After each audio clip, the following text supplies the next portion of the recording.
Right now, somewhere in low Earth orbit, a robot spacecraft that didn't even exist 9 months ago is chasing down a dying NASA telescope, trying to grab onto it before it's too late.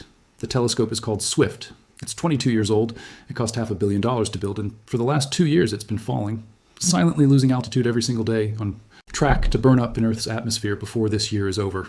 Nobody built it to be rescued. There are no handles, no docking ports, nothing designed to be grabbed. But NASA gave a small startup just 9 months to build something that could catch it anyway, and right now, that robot is closing in for the grab. This is the story of the most unlikely rescue mission happening above your head this year. 22 years ago, NASA launched a space telescope called Swift, built to catch some of the most violent, fleeting explosions in the entire universe. Gamma ray bursts, brief flashes of energy so intense they can outshine an entire galaxy for a few seconds, before vanishing forever. For 2 decades, Swift did exactly that job, detecting roughly 100 of these bursts every single year, feeding data to observatories around the world. Nobody planned for it to still be running 22 years later, and nobody until very recently planned for how it might actually end. Over the last 2 years, Swift has been quietly falling. Not crashing, not malfunctioning, just slowly losing altitude, the way every satellite in low Earth orbit eventually does, dragged down bit by the faint trace of atmosphere that still exists at those heights. Normally, that process takes a very long time, but 2024 brought something that sped it up dramatically. The sun reached the peak of its 11-year activity cycle, called solar maximum, unleashing intense flares and coronal mass ejections that caused Earth's upper atmosphere to expand outward. That expansion meant more atmospheric drag on everything orbiting nearby.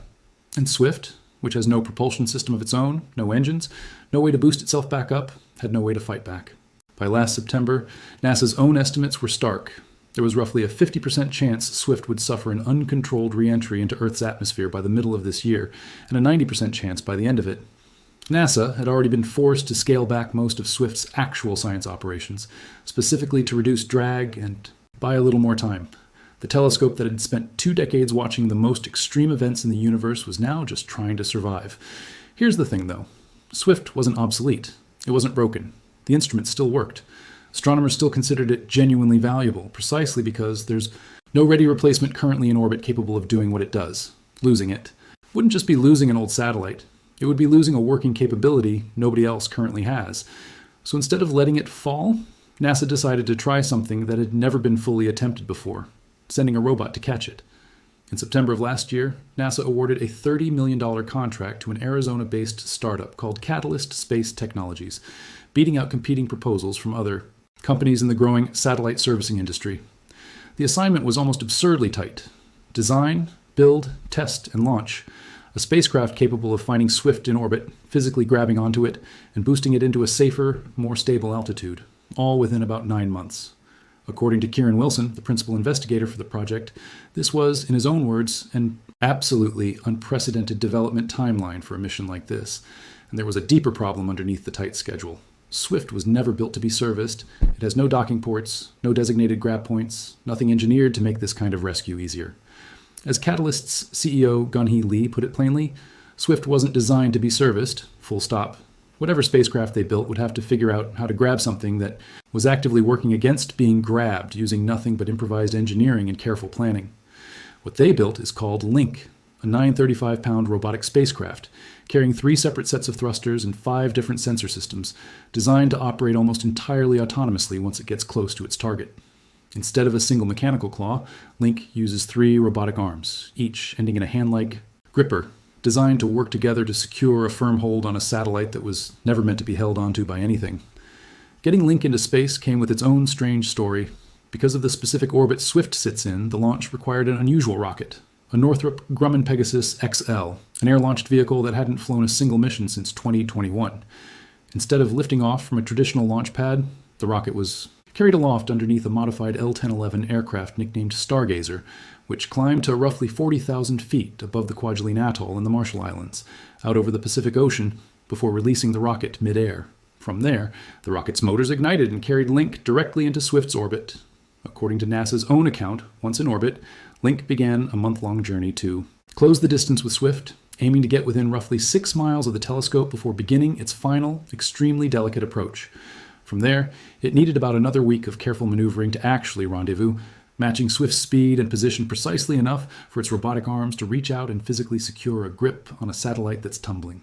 through orbit at thousands of miles an hour, never designed to be touched by anything. If, and it's a genuine if, because nothing about this has ever been attempted quite like this before, Link successfully grabs hold, the next phase is almost as demanding as the capture itself. Link is expected to spend roughly 60 days, about 2 to 3 months, slowly using its own thrusters to tow Swift upward, aiming to lift it to an altitude of around 373 miles, more than double the dangerously low height it had fallen to before the rescue began. Only once Swift is safely restored to a stable, higher orbit will the two spacecraft separate, and in a final deliberate act, Link itself will then lower its own orbit and perform a controlled re-entry into Earth's atmosphere, burning up on purpose, specifically so it doesn't become another piece of space debris cluttering the same orbital environment it was just built to protect. If everything goes according to plan, the payoff is significant. NASA estimates this rescue could add roughly a decade back onto Swift's working lifespan, allowing it to resume full science operations and keep watching for gamma ray bursts that would otherwise go undetected the moment it burned up. There's also a bigger picture here worth understanding, beyond just saving one telescope. This mission is the first of its kind attempted by the United States, a real functional demonstration of robotics, satellite servicing, grabbing and repositioning a spacecraft that was never designed to be serviced at all. According to those involved, it's effectively a blueprint for how future satellites, potentially including ones that also weren't designed with rescue in mind, might someday be saved instead of simply written off when something goes wrong. And this capability carries real strategic weight beyond pure science. The same grappling and rendezvous technology being tested here has direct relevance to the broader global competition happening in orbit right now, sometimes described as a space race with implications well beyond astronomy. As of the most recent updates, Link has already been making its slow, careful approach towards Swift, with the critical rendezvous and capture phase expected right around now. Nobody involved in this mission is treating success as guaranteed. Sean Donegal-Goldman, NASA's Division Director for Astrophysics, put it honestly, nobody thought this was going to be possible in the first place, and nobody expected the team to get as far as they already have. That's not typical NASA messaging around a mission. It's an acknowledgement that this entire project has been operating at the edge of what anyone believed was actually achievable, on a timeline that shouldn't have worked, targeting a spacecraft that was never meant to be caught. So somewhere above your head, right now, a robot that didn't exist 9 months ago is either closing in on, or has already reached out and grabbed hold of, a 22-year-old space telescope that was on track to burn up in the atmosphere before the year was over. If it works, Swift gets another decade of life, watching the universe's most violent explosions the way it has for over 2 decades already. If it doesn't, we'll have learned exactly how hard this kind of rescue really is. Valuable information either way, for every satellite that comes after it. Either outcome makes history. This has simply never been done before on this kind of timeline, on a target this unprepared for it.